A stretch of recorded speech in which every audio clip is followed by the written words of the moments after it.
A platoon of Tigers advance in formation, their engines rumbling as they cross the battered fields of Kursk. Dust and smoke hang in the air, masking the horizon. They slog through long stretches of minefields, anti-tank ditches, and trenches. Overhead, Katyusha rockets shriek through the sky as they pour into nearby formations. In a flash, a dozen T-34s break from cover, but prove no match for the lead tank's 88mm gun, a true marvel of German panzer engineering. With every inch of ground gained, Soviet resistance stiffens, and yet the platoon keeps moving forward. Then, through the haze of war, new silhouettes appear, 10, 20, perhaps even more. The tank commander watches in shock.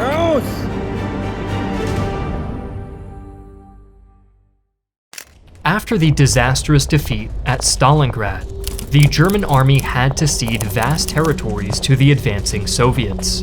From January of 1943 onward, Soviet armies penetrated deep behind the Wehrmacht's rear lines. They reached as far as Kharkov, an important logistics hub and crucial strategic command center. However, lured in by the prospect of encircling yet another German army, the Soviets overextended their forces.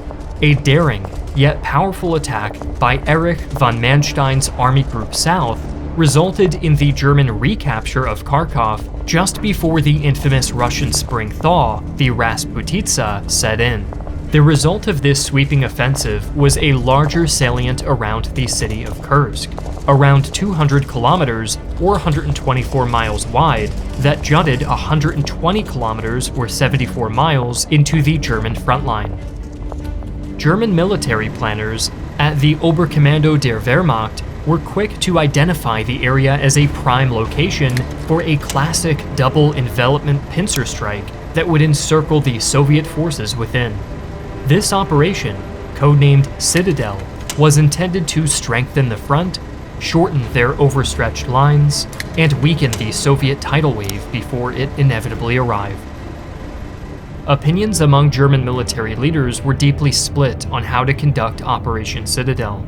Field Marshals Günther von Kluge and Erich von Manstein wanted to attack as fast as possible, before the Red Army entrenched itself too far. Generals like Walter Model doubted whether the allocated resources were enough for the plan, while Mobile Forces Inspector General Heinz Guderian opposed any offensive in the east altogether.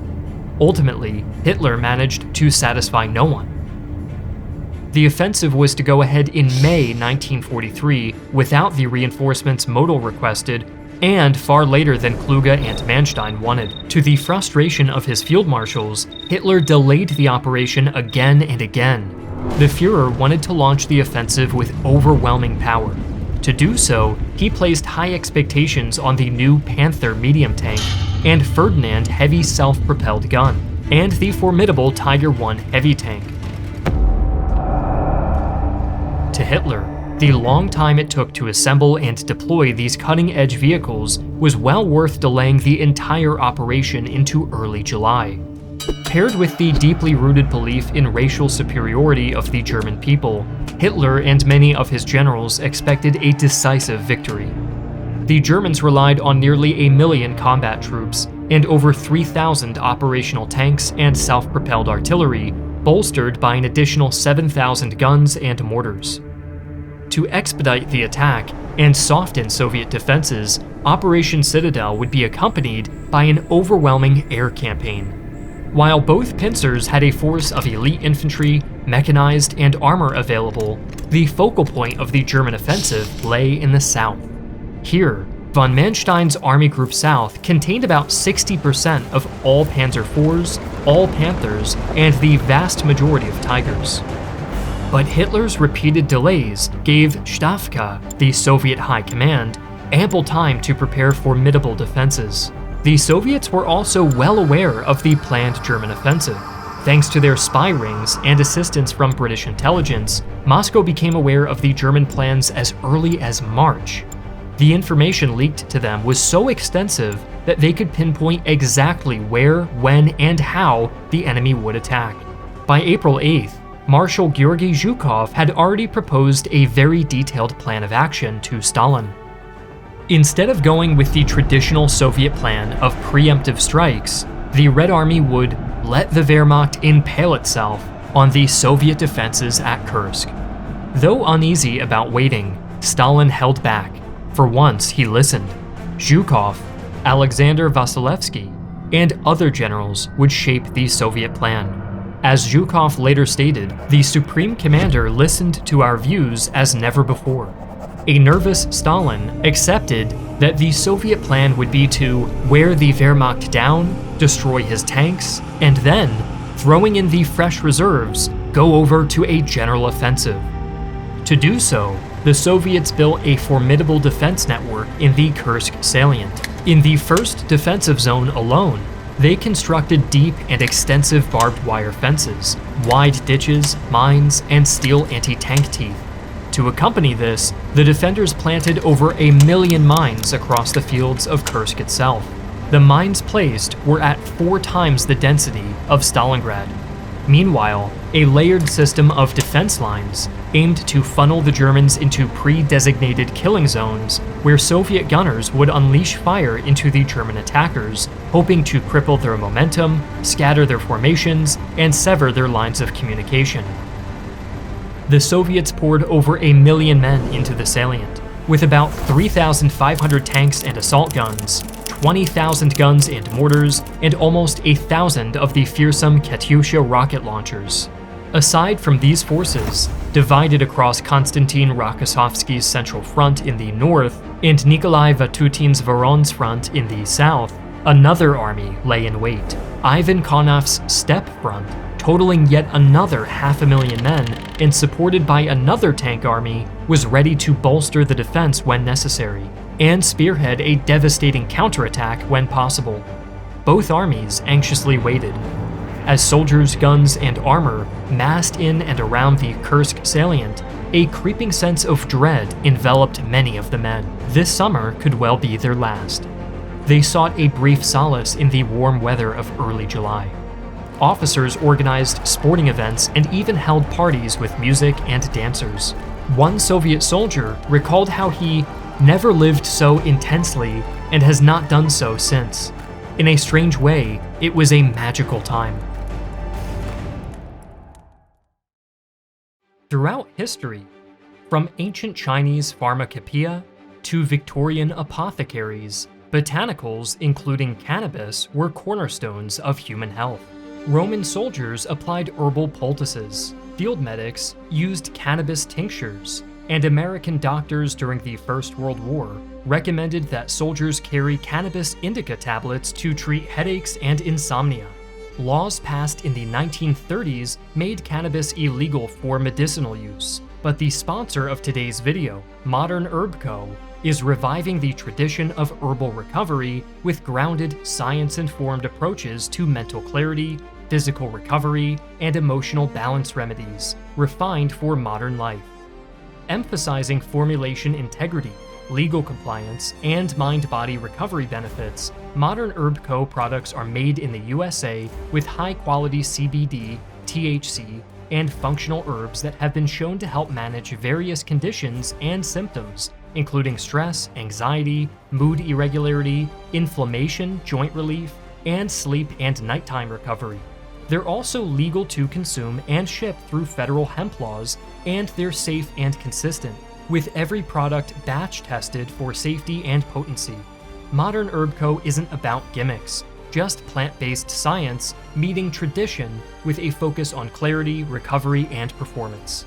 Veterans always save 40%, and you can too when you click the link in the description below and use code ARMCHAIR40. On July 4th, at exactly 10:30 p.m., a torrent of Soviet guns, mortars, and Katyusha rockets erupted along a 20-kilometer or 12-mile stretch of the southern front. Hours later, a similar barrage echoed from the north. Though the bombardments inflicted little tactical damage, their psychological impact was immense. Both Field Marshals Model and Manstein, listening from afar, were stunned. The Soviets clearly knew far more about the impending German assault than they had let on, and they were ready. The next morning, German artillery and Navalwerfer batteries returned fire, unleashing hell on Soviet forward defenses. Covered by thunderous artillery and the roaring engines of Heinkel and Stuka airplanes, the Wehrmacht slowly began slogging its way through the dense Soviet defenses.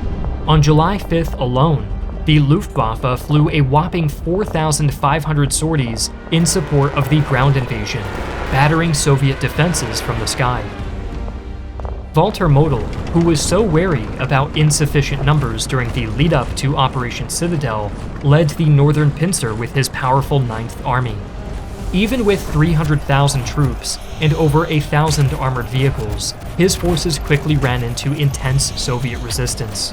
Machine guns rattled and flamethrowers hissed as German soldiers cleared out trench after trench and disabled strongpoint after strongpoint. The sea of fire and smoke made it impossible for observers to see the battlefield. With a terrible roar, the first line of panzers passed over Soviet soldiers, who hunkered down in their trenches, waiting for them to pass, only to emerge later and unleash devastating fire among the reinforcing lines of German infantry. The sheer size of destruction was clear from day one.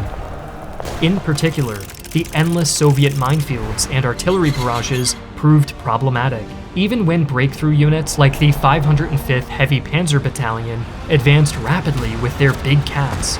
Their flanks were often left exposed, as supporting forces meant to protect them were bogged down under relentless fire. General Model tasked his units with guarding their flanks above all else. He expected that the Soviets would launch a strong counterattack, which was proven true when Rokossovsky unleashed his forces the next day. Although Model's advance had not been dramatic, he did manage to break through the first line of defense. While reinforcing defenses on the second line, Rokossovsky ordered over 200 T-34s and T-70s to strike the 4 German divisions. The attack was costly. During their frontal assault, the Red Army tanks were completely outmatched by the Tigers. One division lost as many as 47 of its 51 tanks. Although the counteroffensive did preempt Model's renewed thrust and allow the Soviets to strengthen their defenses, the defeat also compelled Rokossovsky to dig in many of his tanks and employ them defensively. Between July 6th and 10th, Model's attack was gaining little ground. Rokossovsky's massive concentration of artillery broke up the advancing German infantry, while the Ferdinand tank killers that Hitler held in such high esteem struggled with Soviet minefields and booby traps, as well as their own reliability. Still, Model's forces successfully pierced the second Soviet defense line near the settlement of Ponyri. This small village was a fortress. The defending Soviets were provided with more support artillery, anti-tank, engineers, tanks, and self-propelled guns than any other division in the Second World War. Ponyri featured brutal house-to-house fighting, the likes of which earned it the nickname Little Stalingrad. German and Soviet soldiers contested the cluster of warehouses and sturdy buildings fiercely. Neither side could decisively pierce the defenses on the other side and force them to retreat. As one German survivor recalled, it was Armageddon. Every second that passed, I expected to be my last. Men were falling around me. Soviet aircraft added to the hell as they appeared through the smoke without warning. They strafed us time after time, hour after hour. Death would have been a merciful release from that hell, but I came through. Those were the worst moments of my war, of my life. I am haunted by the memories of it. The battle in and around Ponyri marked the zenith of the Northern Pincer. Model hoped to pierce Soviet defenses here and break through the high ground southwest of it. Networks of mutually supportive positions made any advance slow and costly. When the Germans threatened to overrun the schoolhouse, the defending Soviet lieutenant called for rocket fire to hit his own position. And while the struggle for the settlement dragged on, brutal fighting raged to the west as well. The Germans sought to break through the third line of defense near the crucial hamlet of Teploya and Hill 253-5. The determined Soviet defenses, combined with major operational mistakes on the German side, ultimately ground Modul's offensive to a halt. On July 11th, he realized that his forces would probably not succeed in breaking through to Kursk. The Soviets had halted the northern pincer and were now poised to unleash a deadly counterattack. In the south, Manstein's main thrust featured the 4th Panzer Army, under the command of the experienced general Hermann Hoth.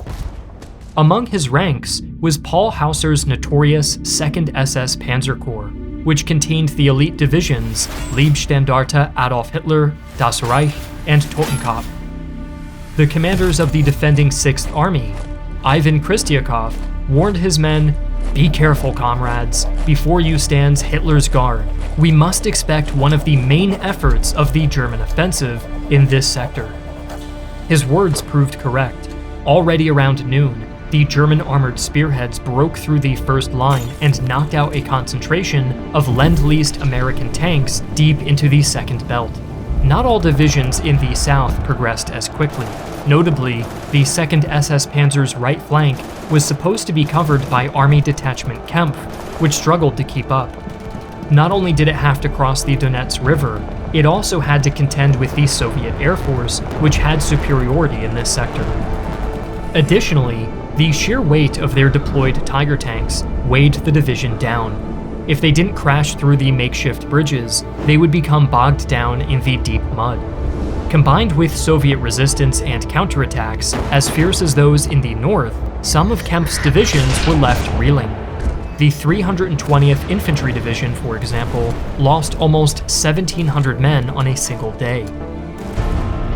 Meanwhile, the 2nd SS Panzer Corps smashed through Soviet lines on July 6th, pushing as far north as Kalinin.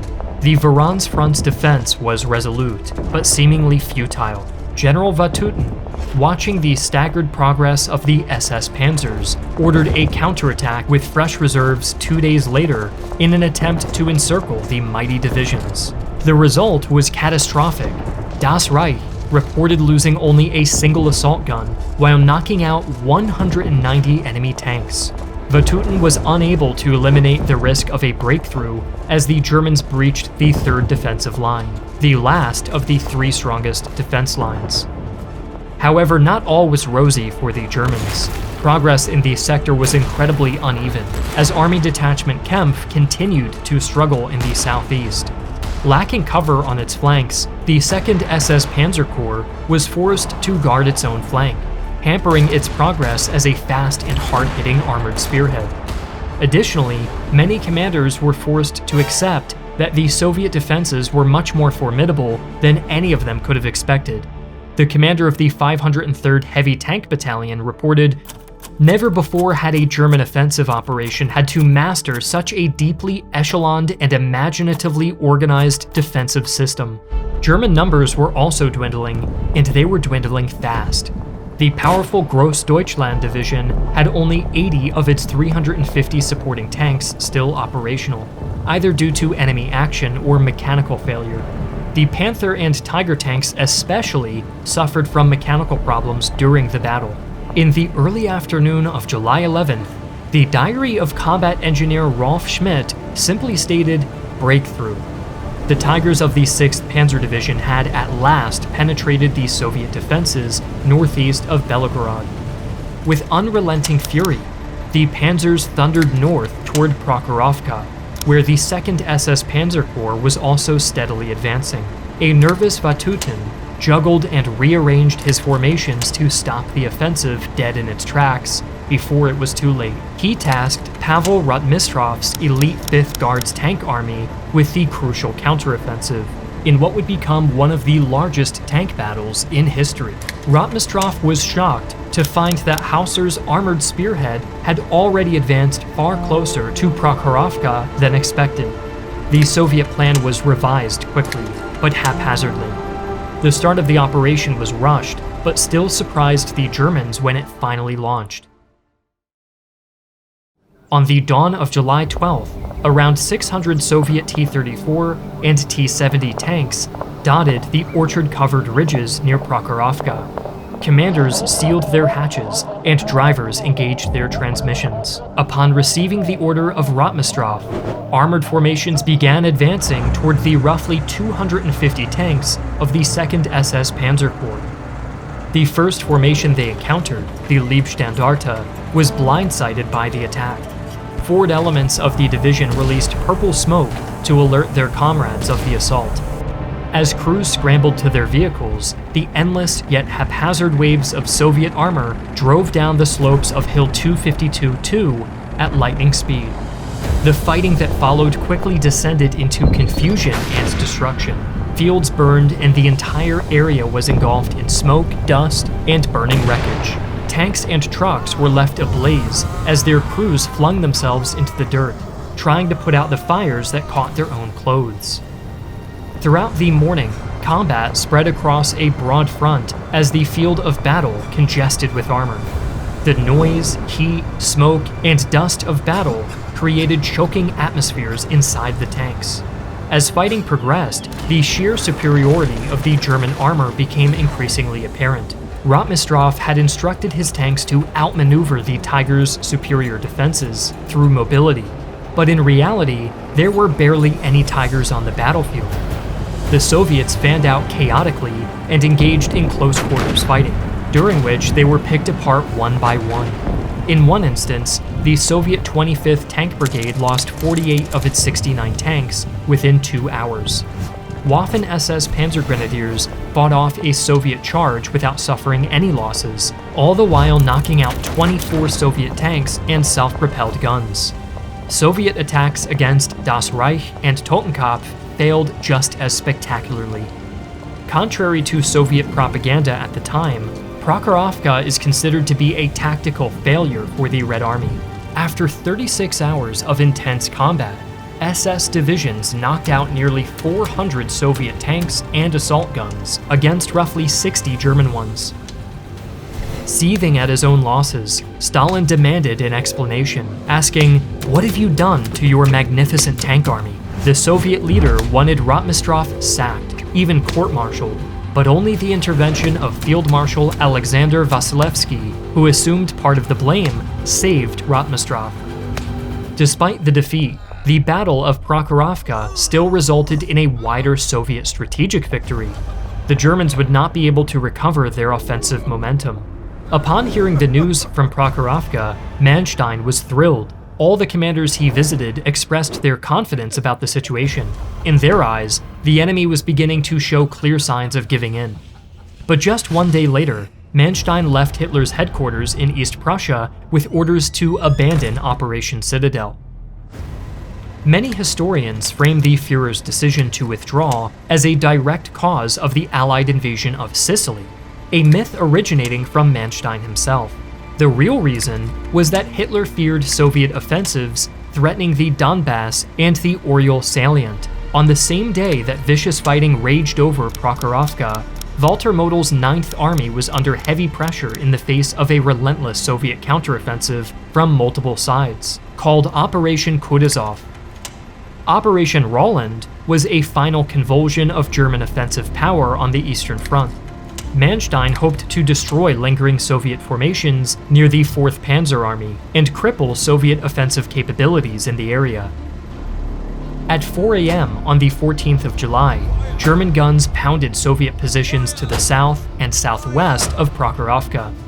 The attack was powerful. Yet again, German troops crossed the minefields in force and fought the ferocious Soviet defenders from house to house in desperate close-quarters fighting. Explosions from hollow charge grenades, along with limited support from the last remaining Stuka sorties, marked impressive territorial gains, but they failed to destroy the Soviet formations. In the end, wider Soviet action forced the Germans to withdraw across the line. In the north, Operation Kutuzov was taking ground in the northern Oryol salient. The odds for the Germans were insurmountable. The fresh Soviet Western Front and Bryansk Front outnumbered the German armies 6-1 in both personnel and tank strength, and even 17-1 in artillery. A 3-hour-long artillery bombardment inaugurated the attack to eliminate the salient. When Rokossovsky's Central Front joined in as well, Model was slowly forced to evacuate the land he had painfully fought for. By July 18th, the Germans were back to where they were 2 weeks earlier, and even 10 days later, Model gave the order to retreat to the Hagen Line, leaving Oryol to the Soviets. An even larger counterattack came in the south. To the shock of German command, Soviet forces had recovered their offensive capability much faster than expected.